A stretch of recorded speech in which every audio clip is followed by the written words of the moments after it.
Hi friends, ఎలా ఉన్నారు? అందరూ బాగుండాలి. సో ఈరోజు మా ఇంట్లో గుంత పొంగనాలు చేస్తున్నాము. చూడండి ఎలా ఉందో. ఫస్ట్లో ఇట్లా పెనం పెట్టుకొని ఫస్ట్ ఆయిల్ పోసుకోవాలి.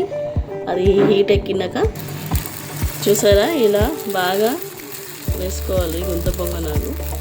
చూడండి ఎలా ఉన్నాయో.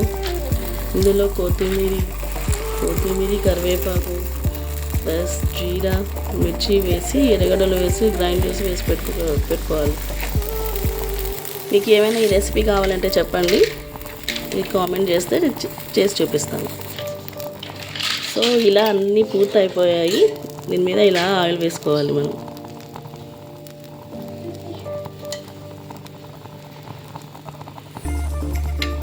సో ఇలా ఆయిల్ వేసాక ఒక 5 మినిట్స్ ఇలా మూత వేసేసుకోవాలి. చూసారా ప్రిపేర్ అయిపోయినాయి. ఇప్పుడు చూసారా అండి, గుంత పొంగనాలు వేసిన తర్వాత ఇలా ఉంటాయి టేస్టీ గుంత పొంగనాలు. టేస్ట్ చూసి చెప్పండి ఎలా ఉన్నాయో. Thank you. Please subscribe.